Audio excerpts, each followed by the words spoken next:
Hi guys, അപ്പോൾ ഇത് first day ആണ്. ഫസ്റ്റ് ഡേ മീൻസ് അച്ചുയുടെ കല്യാണത്തിൻ്റെ 2 ദിവസം മുന്നേ. അങ്ങനെ രാവിലെ എണീറ്റ് ഞങ്ങൾ നല്ല ഫുഡൊക്കെ കഴിച്ചു. പിന്നെ കുറച്ച് ഫേസ് മാസ്ക് ഒക്കെ ഇങ്ങനെ ഇട്ട് അമ്മക്കും അനിയനൊക്കെ ഇട്ട് കൊടുത്ത് വൈകിട്ടായപ്പോഴത്തേന് ഞങ്ങൾ ഓഡിറ്റോറിയത്തിലേക്ക് പോയി. കാരണം ഞങ്ങൾ ഹൽദിയുടെ ഡെക്കറേഷൻസ് ഒക്കെ ചെയ്യാനുണ്ടായിരുന്നു. അതുകൊണ്ട് ഞങ്ങളൊരു 6 o'clock ഒക്കെ ആയപ്പോഴത്തേന് ഞങ്ങൾ പറൂർ ഇറങ്ങിയിട്ട് അവിടെ നിന്ന് ഞങ്ങൾ ഓട്ടോ പിടിച്ചാണ് പോയത്. Our girl is getting married on 30th of November. So നാളെ ഹൽദി പരിപാടി നടത്തി. അപ്പോൾ നാളെയാണ് ഹൽദി പരിപാടി സംഗീതമൊക്കെ. പിന്നെ നമ്മൾ കോൺഗ്രസ് ആണ്. അപ്പോൾ നമ്മുടെ ഒരു വെഡിങ് കല്യാണത്തിന് ഒരു ആചാരമുണ്ട് പൂർണ്ണമാളെന്ന്.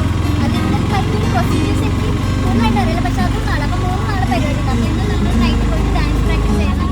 പിന്നെ അവിടെ മൊത്തം സ്റ്റേജൊക്കെ സെറ്റ് ചെയ്യണം. നമ്മളിപ്പോൾ പൊക്കോണ്ടിരിക്കാം. അങ്ങനെ ഞങ്ങൾ ആദ്യം പോയിട്ട് എൻ്റെ വല്യമ്മയുടെ കടയിലേക്കാണ്. ഇതാണ് ഞങ്ങളുടെ ഷുട്ടുമണി, ഞങ്ങളുടെ ഷുട്ടപ്പൻ. അങ്ങനെ ഞങ്ങൾ അവിടെ നിന്ന് ഫുഡൊക്കെ കഴിച്ചു. ഞങ്ങൾക്ക് ഹൽദിയുടെ ഡ്രസ്സ് കഴിക്കാൻ കൊടുത്തിട്ടുണ്ടായിരുന്നു, അതൊക്കെ വാങ്ങാനുണ്ടായിരുന്നു. അതൊക്കെ ഞങ്ങൾ വാങ്ങി വന്നു. അത് കഴിഞ്ഞ് അവിടെ നിന്ന് നേരെ ഞങ്ങൾ ഓഡിറ്റോറിയത്തിലേക്ക് പോയി. അവിടെ നിന്ന് ഞങ്ങൾ ഡാൻസൊക്കെ പ്രാക്ടീസ് ചെയ്യാനുണ്ടായിരുന്നു, ഡെക്കറേറ്റ് ചെയ്യാനുണ്ടായിരുന്നു. അപ്പോൾ എല്ലാവരും കൂടി അതിൻ്റെ ഒരു പരിപാടികളാണ്.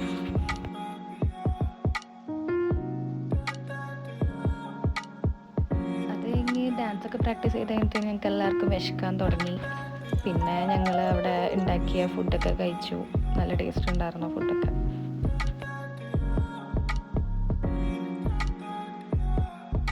അങ്ങനെ ഫുഡൊക്കെ കഴിച്ച് കഴിഞ്ഞ് ഞങ്ങൾ ഡെക്കറേഷൻ സ്റ്റാർട്ട് ചെയ്യുകയാണ്. ഹൽദിക്ക് വേണ്ടിയുള്ള ബാക്ക്ഗ്രൗണ്ട് ഡെക്കറേഷനാണ്.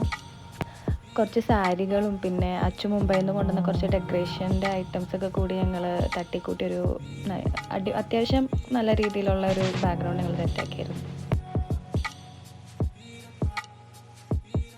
അങ്ങനെ ഇതായിരുന്നു ഞങ്ങളുടെ final output. It was looking so nice. ഇതാണ് നമ്മുടെ ബ്രൈഡിൻ്റെ ഫാദർ. അങ്ങനെ ഞങ്ങൾ പരിപാടിയൊക്കെ കഴിഞ്ഞ് ചുട്ടുമണ്ണിനെയും കൊണ്ട് ഞങ്ങൾ വീട്ടിൽ പോയി. അതായിരുന്നു ഞങ്ങളുടെ അന്നത്തെ ഡേ. ഇനി നെക്സ്റ്റ് വീഡിയോ കാണാം. ബൈ.